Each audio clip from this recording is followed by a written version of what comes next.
Hey everybody, Ragnarok here, and I hope you had a great Christmas or whatever holiday you're celebrating. Today is Boxing Day, which is an awesome holiday celebrated in Canada, and I'm going to be celebrating it today, which is really awesome. But I did just play this game earlier today, and I thought it was a pretty cool representation of variations in openings of chess. So as you guys have seen the last few videos, I've started off trying to be consistent with one opening, being the Evans Gambit. Evans Gambit being where I go push b4 after the opponent plays bishop to c5. In this variation, he does go for the Evans Gambit variation, and instead he pushes the weird third move of h6. Now, I guess that this move is trying to block my knight from coming up here, because when I do have this pawn, as you guys know, the pressure is going to be on the f7 pawn. So my guess is that he just wanted to prevent that earlier. However, he did give me an extra move. So let me just back up to the beginning of the Evans Gambit. Start with e4, e5, knight to f3, knight to c6, bishop c4, and normally to play the Evans Gambit, the opponent would play to bishop c5, whereas I would push b4 the next move. Trying to do a couple of videos about this because there's so many variations, and I think it's a really good trap or at least a great gambit for a lot of people to play when they're first playing chess, because it has a lot of really good strengths, and as long as you stick to the idea of attacking the f7 pawn, preventing the king from castling kingside, then you're generally in really good shape. Of course, it's not an instant win. There are no instant wins for anybody, either white or black, but let's just go through the game. He played h6, which is kind of confusing to me. I'm playing on live chess as well, by the way, which is really cool. Definitely check it out because it's free compared to chess.com, which has some limitations and you do have to pay for it. So live chess, a lot of people play. It's really cool. I think I'm at 18. My rating is what, 1859 right now. So doing pretty good. I've only lost one game to a 1980, which was a pretty tough game. So it's saying the best move when I'm analyzing, which is cool, is to go to d4. I ended up playing with my castle because I'm going through the Evans Gambit, at least in my head, if he plays bishop to c5, which he does.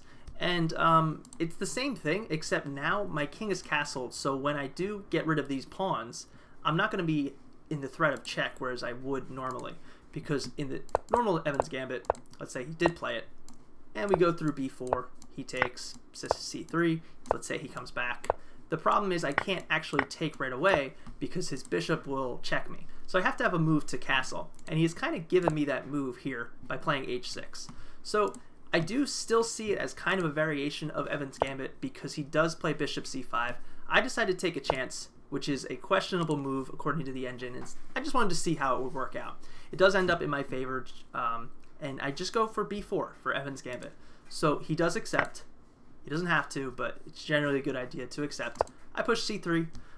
The engine is saying his best move is to go to d6. He actually goes back to e7, which it finds a mistake. He could have gone to a5, although I think in this position it might have been a little bit better for me. I have a bit of an advantage having he had wasted a move in the opening. So he ends up going to bishop to e7. I play d4, just try to attack the center. I'm trying to do the exact same thing in Evans Gambit and just see if it works, catches him off guard. Maybe he wasn't expecting it, not really sure. So he takes back, I take back, and I get the ideal center structure of e4 and d4, which is really good for white. He has no immediate way to attack it, so I think it's a pretty good idea. And he ends up going here, which I find is an interesting move. I end up going with my queen to b3, which is actually not the best move, and it's cool because with live chess you can analyze after the fact.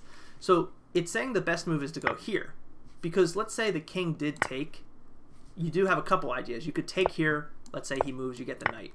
So you get a pawn, he ends up losing his castle, which is nice.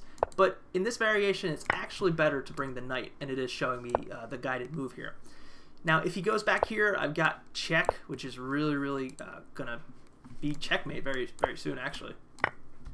He has really no way out of it. So he has to go actually back to f8.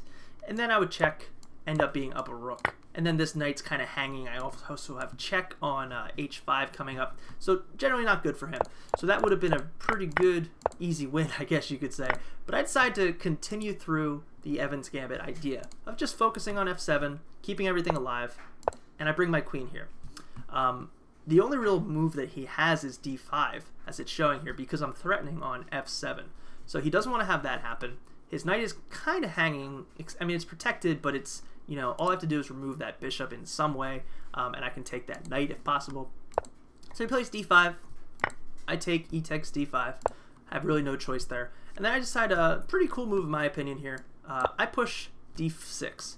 And d6 I push because I'm attacking his bishop. I'm getting my pawn out of the way because the pawn was blocking my whole line of sight on f7, which is why he did d5 in the first place.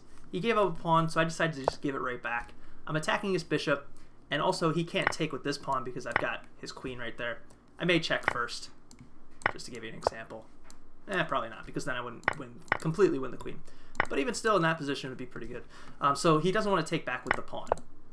So he could take with either the bishop, kind of keep his bishop online with that knight, doesn't want to block it off, or he takes with the queen, which is what he does in this case, which is fine. I decide to check. He can't really go this way, because if he does, I've got a couple different things. I can go here, which would eventually threaten check here, which this doesn't seem to try to block. I don't even think there's a way he could block that. So it's just recommending, let's just see what it plays out as. Interesting idea. Let's just let the engine record the video, and then I could potentially check. I mean, he's blocking that, so a couple of really, really good positions for me there. I don't think he would want to go that way. So instead, when I take, he kind of has to go here.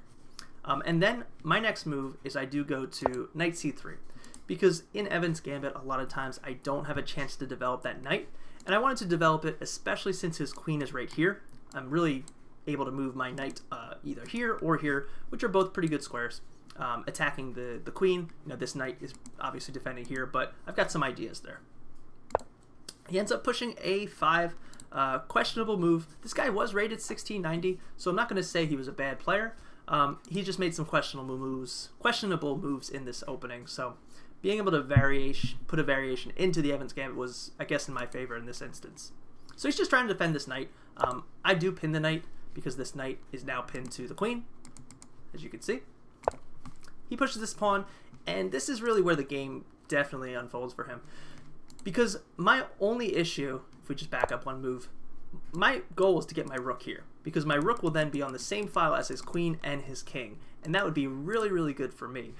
He's kind of just given that away, because now I can just take, and now I've got that open file right there, and it's not good for him. I mean, he can't move back this way because of the bishop is blocking him. His queen is now forced to move off here. If he moves anywhere else, I mean, I've got my rook on that file as I wanted. So he has to take, and instead of checking right away first, I end up going with my rook to c1.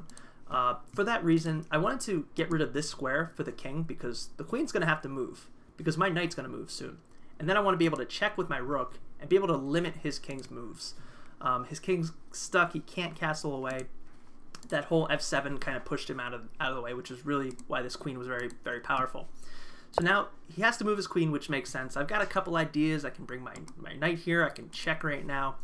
In this game, I decided to check because he's kind of forced to bring his bishop off.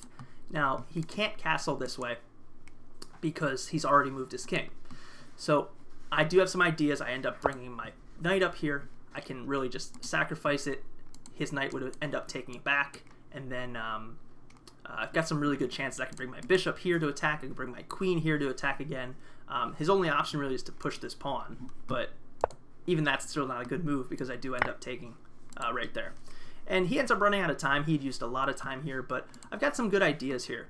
Let's just see what the engine has suggested. Just do a couple moves. Take here, knight takes, and then queen. So it's just really, really bad for him in this position. His king is stuck. My rook is now blocking off both of these squares. The bishop is blocking off here. I could even bring my rook over here to threaten checkmate there. A lot of really good ideas, and it all started with that variation if we just go back, h6. So I decided to play into the Evan's Gambit as I just went over, and I thought it was a pretty good idea.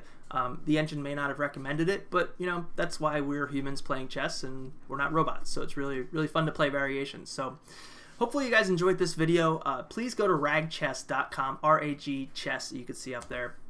Also subscribe, because RagChess now has a really long article I've spent the last month and a half writing of all the openings in chess. Please go check it out. Maybe not all, there's so many variations. I've done 43, And check it out, please. Let me know what you think. If there's more content you'd like to see, just put it in the comments below, because I'm really diving in. I've got 2 articles I'm writing right now. Not as long as that one, but I will have lengthy articles and PDFs and cool stuff coming out soon. So definitely subscribe, definitely keep following, and I will see you guys in the next chess video. Happy holidays.